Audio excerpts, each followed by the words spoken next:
Olá! Este mini documentário que vocês vão assistir agora é uma produção do meu portfólio do curso de Licenciatura em Artes Visuais da Uninter. Meu nome é Fábio Augusto Ruiz Pires, eu sou aluno do Polo de Bauru e esse é o portfólio Módulo C, Fase 2. Espero que gostem. A relação minha com o desenho surgiu justamente na escola, na infância, e eu pude estar começando a pintar telas há uns 5 anos atrás.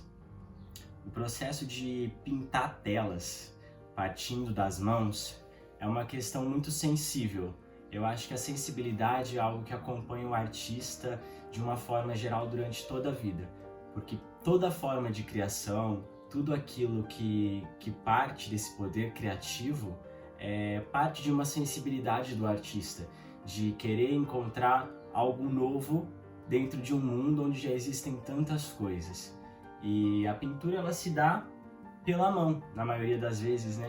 Pela delicadeza dos traços, ou pela forma, pela força com que você vai espatulando uma obra, como por exemplo essa tela, que ela é pintada somente com a espátula, sem o pincel.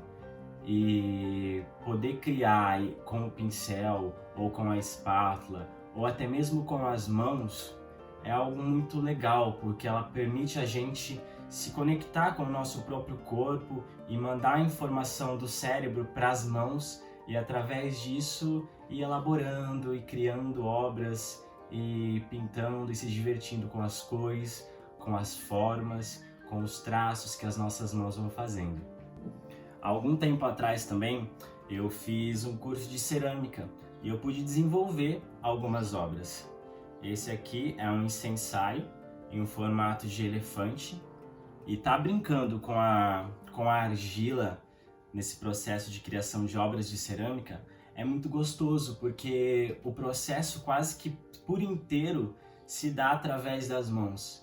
Então, se na pintura a gente já tem que ter uma sensibilidade muito grande na forma de criação, na escultura, na argila, isso se dá de uma forma ainda mais nítida, porque a gente sente a argila, a gente vai moldando ela com os nossos dedos, encaixando em pequenos vãos, dando forma.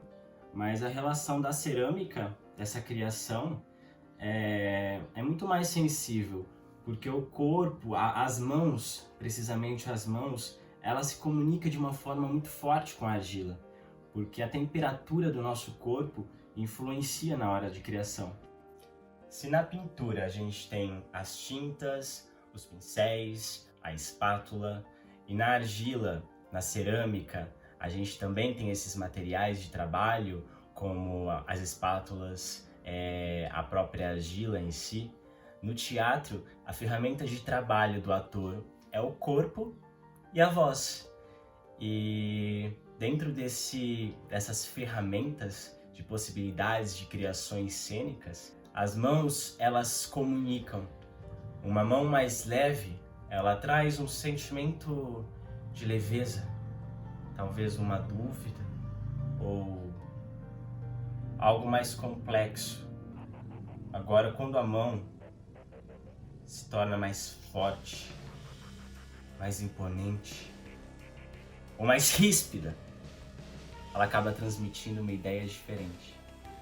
No teatro a gente tem que pensar como a nossa voz e como o nosso corpo, de uma maneira geral, vai transmitir a ideia que a gente está querendo passar no espetáculo para quem está assistindo. E pensar nas mãos é um desafio muito grande, porque quando a gente está decorando o texto, quando a gente está no processo de criação de uma peça, é sempre muito complicado você pensar na sua mão. É comum você se ver ali durante os ensaios pensando: o que eu faço com a minha mão? Onde eu coloco a minha mão agora? Mas na realidade isso acaba se tornando mais fluido com o decorrer da peça, com os ensaios, as instalações.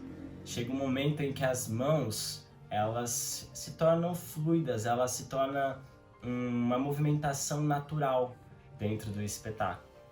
Então a mão, ela tem uma força muito grande, ela tem um poder muito grande. A mão, ela se comunica de uma forma diferente, talvez mais sensível. Dependendo do contexto, dependendo do subtexto do espetáculo, acaba não sendo necessário um texto. Talvez o próprio gesto das mãos acaba transmitindo a ideia que a gente quer passar para quem está assistindo a peça. É como eu disse, agilidade, movimento, aquilo que a gente está fazendo, ela se comunica, ela passa para o espectador com a força, com a intenção daquilo que a gente está criando.